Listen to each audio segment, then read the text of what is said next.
I found something completely different. It's a game called Isle of Arrows. And Tell me about this game. I'm looking forward to Riverside auto-captioning it, saying how much I love arrows 400 times. Yeah. Isle of Arrows is a really, really lovely little game that I've put quite a lot of time into, actually, over the last few months, because it's sort of become a little bit of a routine game for me playing on my phone. Oh, mobile. It's yes, my mobile phone, Chris, not my landline. It's a... Like, do you remember the shows where you used to have people call in to take part in, you'd like shout a command over the phone and it would make what was the little troll called? Hugo. There was a whole bunch of shows that was like that weird troll thing. Actually. And it was like shouting left or right to avoid obstacles and stuff. And there was a huge telephone delay. They looked miserable. And yet every time one was on TV, I was like, Mum, can I phone? And then she was like, no, because it's £1 a minute, so don't be ridiculous. So I never got to play Hugo on Live and Kicking, whatever it was on. Bleach. Isle of Arrows is a tile-based tower defense game with a bit of a roguelike twist to its runs too. It's very minimalist. Like I said, it's playable on mobile in portrait mode too, which is very, very nice. It is also available for PC and Mac through Steam. Mm-hmm. It's got loads of modes and options and a hefty amount of challenge to keep gameplay interesting for quite some time. So I haven't cheated, but Daniel Lutz, who made the game, he is Swiss. Yes. He lives and works out of Montreal and has done for most of his career, I think, where he worked at Square Enix Montreal. He headed up Lara Croft Go and Hitman Go, which were also very, very cool, clean, minimalist puzzle games. And you can definitely see the design ethos being retained for Isle of Arrows. But on the surface, Isle of Arrows is much like any other tower defense game. You fight off increasingly strong waves of enemies in between having turns placing paths, building and upgrading towers, trying to maximize the damage output of your route on your enemies.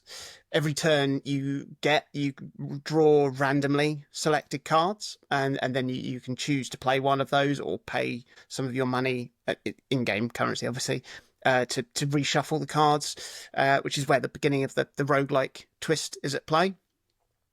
Beating X number of waves yields bigger passive upgrades to help bolster your build. Also, over the course of a run, which is about 40 waves, you won't just have to manage and optimize your one route, as two others will eventually randomly spawn in. Sometimes you can sort of weave a route into your existing build to sort of multi-use some of your towers that you've already got. Sometimes you'll have to start spreading your resources thinner and thinner to encompass all of the growing horde of incomers. You also have to manage your playing space as well, because, as alluded to in the title, you are on a floating island. You can't just freely build in any direction. Although if you have some spare bridges, you can extend your island into the sky. You also have bombs to help clear unwanted obstacles, like water tiles that will often go with path tiles that you have to then factor in, so they can't just go anywhere. Quite nicely, there's several different guilds to play as, each of which have their own mechanical quirks and twists to tweak how your resources need to be managed or how you have to set out your islands. There's permanent unlockables as well, like certain building cards and passive upgrades to be folded into the RNG pool for future runs. There's 4 different campaigns to play through, well, sort of 3, where there's a tutorial campaign and then 3 other campaigns, each with 6 guilds to play as. And then there's daily runs. There's a gauntlet mode, which I haven't unlocked yet, so I don't know what that does. The beauty of a randomized roguelike setup is that even with the same pool of stuff, everything's thrown up in a new order every time to keep it interesting. But it does help that Isle of Arrows has so much to do in the game as well. There's a really, really nice amount of variety within the runs as well, just in terms of the stuff that you have on offer. It's not just a tower to shoot an enemy. You know, there's going to be different enemy types that appear. It's all very minimalist. It's all very, very clean, but it's very clear that, you know, certain enemies will have different icons on them that mean they're going to take or need more damage, or they're going to move faster or slower, or, you know, whatever. And then there's all kinds of different sort of offensive buildings that you can build. You can build traps. You can build, obviously, towers that shoot arrows. You can build things that assist other towers and upgrade other things around it. There's a lot to do, and it's just very, very good. It's very good. I will say this about Isle of Arrows. I find it very hard. It's not a criticism of the game, not even a statement about the game. It's a statement of awareness of my own ineptitude with strategy games. I am not great at planning ahead with anything. So strategy games, most board games, things like chess, just they're out of the question, because I mean, I could do the thinking. I don't want to. I don't want to force my brain to think like that. The very notion, Chris, exhausts me. Isle of Arrows feels actually like a board game to play. I think it would actually work really well as one.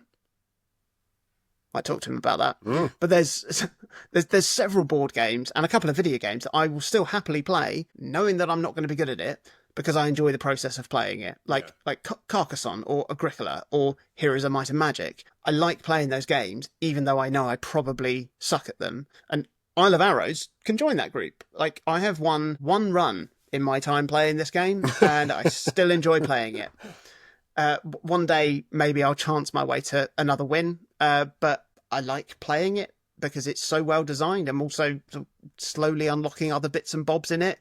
It's really easy to pick up. It's actually a really good showcase for both the tower defense genre and the sort of mobile roguelike genre, which, you know, in a game that you can play on mobile, it's very hard to come by good examples of those two genres on mobile in amongst the wallowing mire of free-to-play miserable effluence. Yeah, that's some shit. I think it is free to download, and then, I don't know, £3-4 to fully unlock the game. It might actually just be that price to buy it on phone. I think on Steam it's about £10. It's really, really good. It's a really, really good game. Much like The Country, big plus.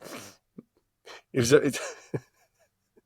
a disarmingly good joke. It's annoying. Stupid, isn't it? It's really silly.